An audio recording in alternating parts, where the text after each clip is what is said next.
10 Reasons to Read the Bible Even If You're Not Religious by Scott Postma. The Bible is by far the most widely and prolifically published book in all of history, making it the most accessible book in the world. It's also one of the most controversial books ever published, like people being burned at the stake. I wouldn't say the book is controversial, but the interpretations definitely are.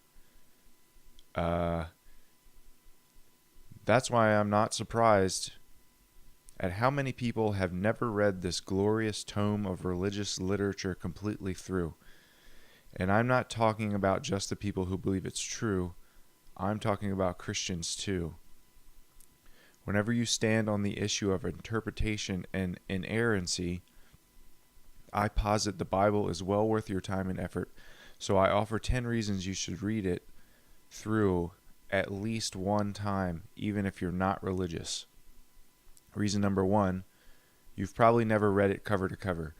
Given the obvious, perhaps you've never wanted to read it, or maybe it's just something you've taken for granted and never got around to.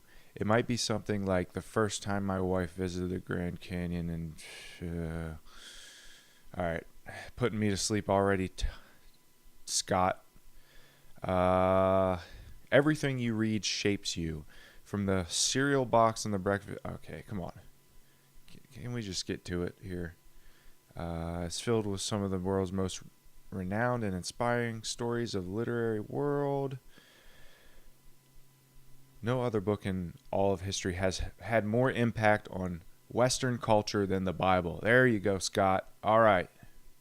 Many of our quotations, philosophies, and ethics have been derived from the Bible. This is why we need to read it. This is why everyone should read it. If you live in the U.S., you need to read the Bible. You want to understand politicians, people, voters, the why people vote, why politicians make the policies they do in a lot of regards. It's the Bible. You need to understand it.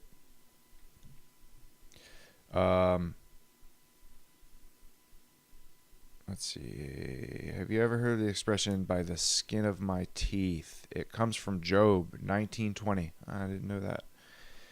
Did you know the Bill of Rights, the first 10 amendments to the Constitution, was derived from the biblical principle of individual soul liberty as articulated by the Rhode Island Baptists? I never heard of that. How about the expression "turn the other cheek"? That comes from Jesus on the Sermon of the Mount, Matthew 5:39. Yes, turn the other cheek. People love to cite that one, but they don't really use it, do they? Blah, blah, blah, blah, blah, blah. It's filled with practical truths that will make you a better person. All right, Scott, you're getting a little preachy here. This was kind of tough. I was looking online. I was trying to find something that just explained in a very objective, secular explanation of why it's important to read the Bible from a historical or a philosophical standpoint. But just like everything you read that has to do with Christianity, it starts getting a little preachy. They start throwing it in there.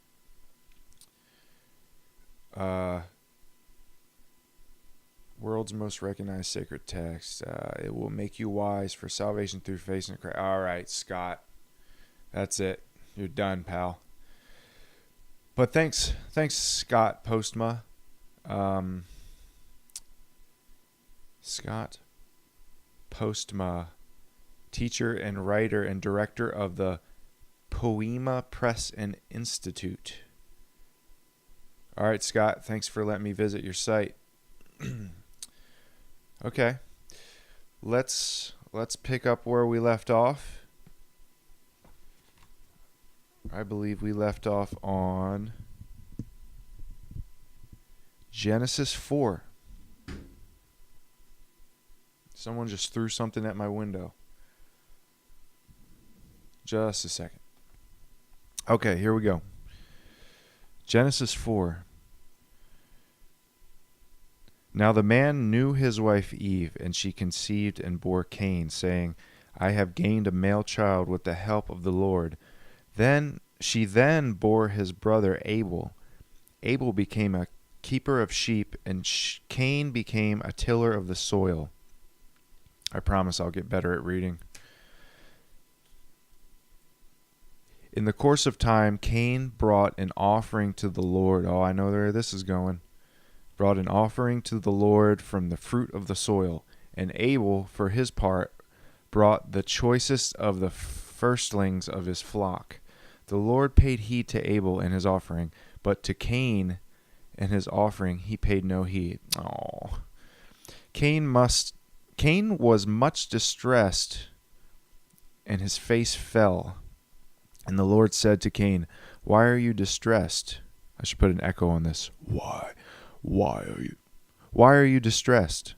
And why is your face fallen? Surely if you do right, there is uplift. But if you do not do right, sin couches at the door. Its urge is toward you, yet you can be its master. Cain said to his brother Abel. Should I make my voice deeper and put an echo every time God speaks? That'd be cool. Maybe I'll do that.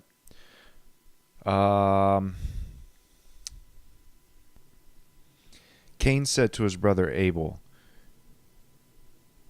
and when they were Cain said to his brother Abel, and when they were in the field, Cain set upon his brother Abel and killed him. That's weird. So there's a little note. It says, Cain said to his brother Abel, with an ellipsis.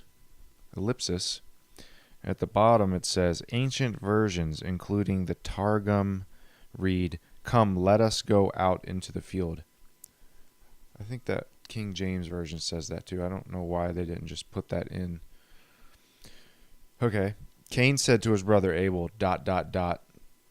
And when they were in the field, Cain set upon his brother Abel and killed him. You're not building any scenery here, whoever wrote this, I need some metonyms. The Lord said to Cain, Where is your brother Abel? Don't tell me, show me, as the creative writing teachers say. The Lord said to Cain, Where is your brother Abel? And he said, I do not know. Am I my brother's keeper? That's a pretty famous quote. I've heard that a few times. Then he said, What have you done? Hark! Your brother's blood cries out to me from the ground. That's creepy. Therefore, you shall be a more cursed than the ground, which opened its mouth to receive your brother's blood from your hand. If you till the soil, it shall no longer yield its strength to you. You shall become a ceaseless wanderer of earth. Cain said to the Lord, My punishment is too great to bear, since you have banished me this day from the soil, and I must avoid your presence and become a restless wanderer on earth. Anyone who meets me may kill me. The Lord said to him, I promise, if anyone kills Cain, sevenfold vengeance shall be taken upon him. And the Lord put a mark on Cain, lest anyone who met him should kill him. Cain left the presence of the Lord and settled in the land of Nod, east of Eden. Isn't that a song, East of Eden? Out of Eden. Okay. Cain knew his wife, and she conceived and bore Enoch. And he then founded a city and named the city after his son Enoch. So was it a city of 3 people? That's what I don't get. There's like 5 people at this point, but they're talking about all kinds of other stuff that requires a lot more people. To Enoch was born Irad, And Erod begat. Here we go with the begats. Erod begat Mehujael, and Mehujael begat Methusael. Methusael begat Lamech. Lamech took himself 2 wives. The name of the one was Adah, and the name of the other was Zillah. So you could have more than one wife back then. All right. You better have had a real good job. Adah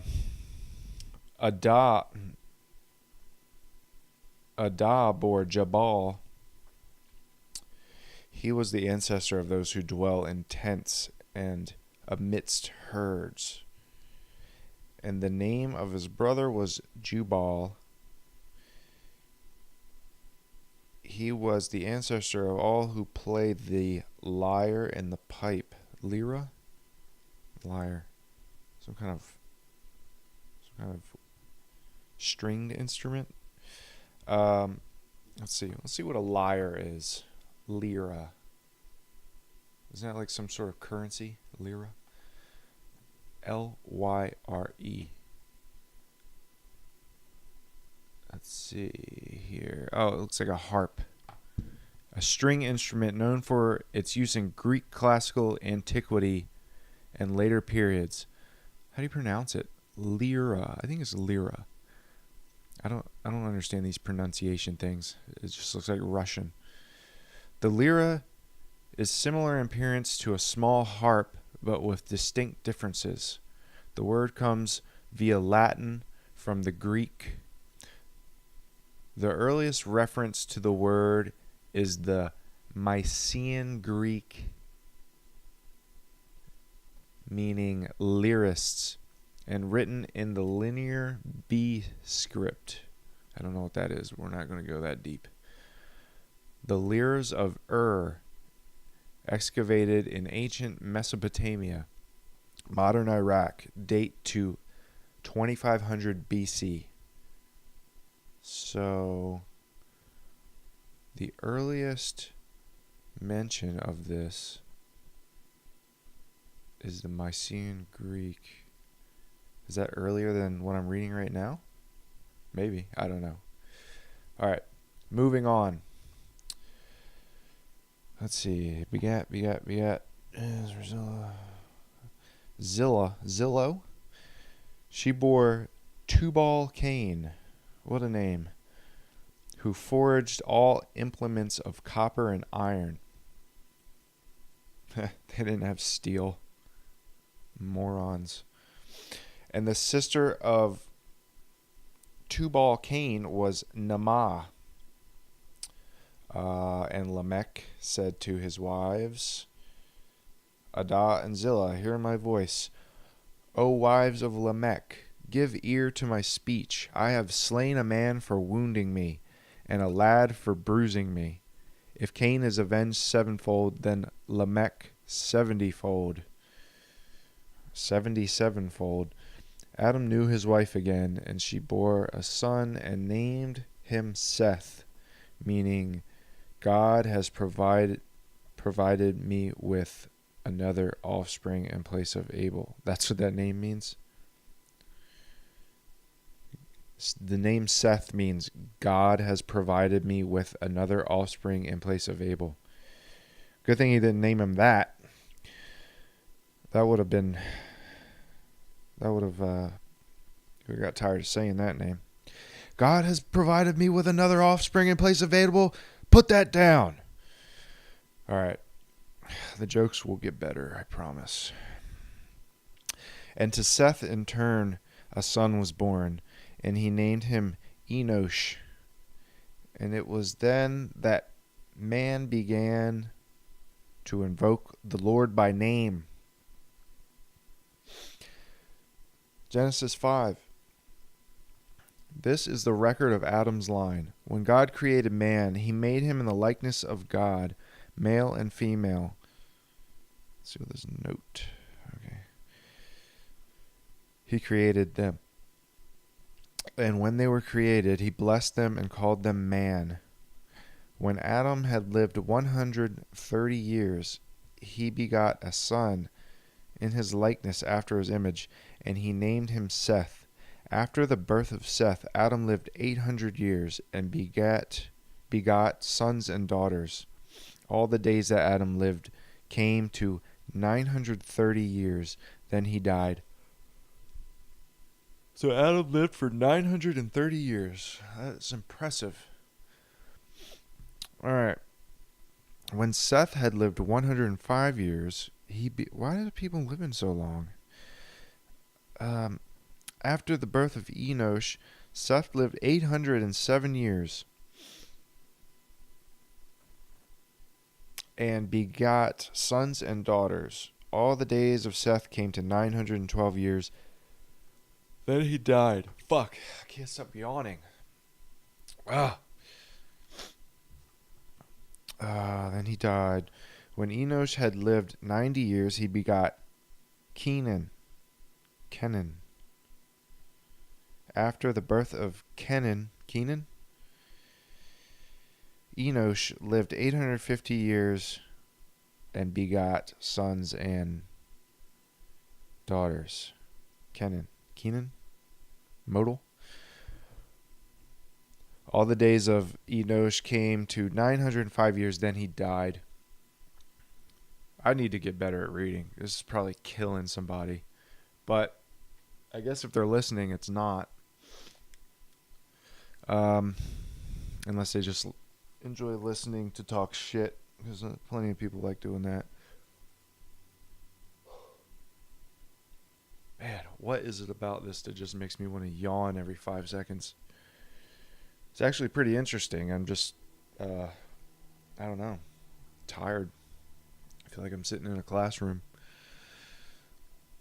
I'm more of a night person. Okay. So Enosh came to 905 years, then he died. When Kenan had lived 70 years, he begot Mahalalel. After the birth of Mahalalel, Jesus Christ, Kenan lived 840 years and begot sons and daughters. All the days of Kenan came to 910 years, then he died. All right. There's a lot of people and a lot of years.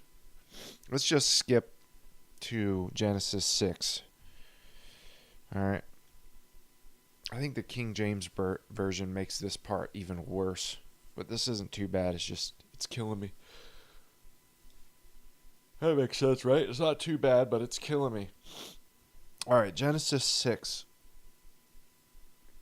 When men began to increase on earth and daughters were born to them, the divine beings saw how beautiful the daughters of men were and took wives from among those that pleased them. It sounds like some kind of Greek mythology going on there. Angels and people having children. Is Hercules in here? The Lord said, "My breath shall not abide in man forever, since he too is flesh. Let the days allowed him be 120 years. It was then and later too that Nephilim appeared on earth, when the divine beings cohabited with the daughters of men who bore them offspring. They were the heroes of old, the men of renown." I have no idea what any of that means. Let's see what a Nephilim is. Nephilim.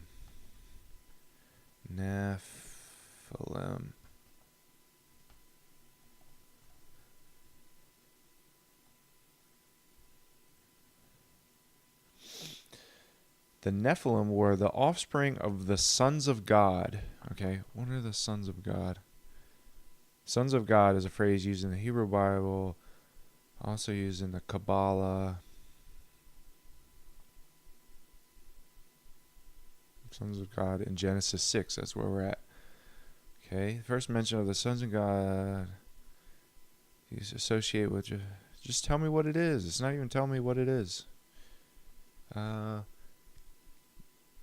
Offspring of Seth. First references of the offspring of Seth rebelling from God and mingling with the daughters of Cain are found in the Christian Bible century. Okay, I don't know. I don't like this. Okay, sons of God. Nephilim were the offspring of the sons of God. Okay, so it's like angels and people made offspring, and those are the Nephilim. So they're like half angels or whatever. I don't think they're really considered them angels at this point. Half angels, half humans. They later, according to Numbers 13:33, they later inhabited Canaan at the time of the Israelite conquest of Canaan. In either similar or identical biblical Hebrew term, read as Nephilim by some scholars, or as the word fallen by others. Sorry, I just keep yawning. It's killing me. The word is loosely translated as giants in some Bibles and left untranslated in others. This is why the Bible is so ambiguous, because everything can mean something else. It means what some person thinks, and someone else thinks it means something else, and someone else thinks those two people are wrong and what they think is right. And then that's why marijuana is still illegal federally. Anyway, Nephilim. So they're basically the offspring of heavenly beings and humans. Okay. Where were we? Nephilim appeared on earth when the divine beings cohabited with the daughters of men who bore them offspring. They were the heroes of old, the men of renown. I don't know what that means. Who were the heroes of old? The Nephilim? The Lord saw how great was man's wickedness on earth, and how every plan devised by his mind was nothing but evil all the time. Damn, son. Man, Genesis really is just chock full of most of the stuff I know about the Bible. Stuff that I've not even read, just heard of. I guess that would make sense because it's at the beginning of the book. Most people probably get halfway through Genesis and are like, I'm good. Read half Genesis, get baptized in a lake, boom. It's a good thing about Christianity. You don't really have to do anything. You just gotta believe. The Lord saw a great man's wickedness on earth, and how every plan devised by his mind was nothing but evil. When did this happen? Like, everything was cool. I mean, Cain did some fucked up stuff, but nobody else really did anything. So everything's evil now. And the Lord regretted that he had made man on earth. That's interesting. The Lord regretted. He's omnipotent, omniscient, omnipresent, yet he has regrets. Oh, that's interesting. I'd love to ask some biblical scholar about that one. He regretted. So that means he made a mistake, right? He regretted he had made man on earth, and his heart was saddened. Oh. The Lord said, I will blot out from earth the men whom I created, men together with beasts, creeping things, and birds of the sky, for I regret that I made them. But Noah found favor in the Lord. Oh boy. Wake up. Is my class boring you? This is the line of Noah. All right, I think this is a good place to leave off here. Noah. But Noah found favor in the Lord.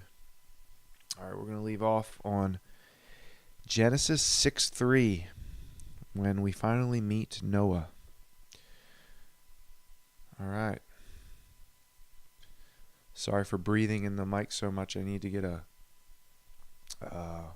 windscreen Okay, that's it.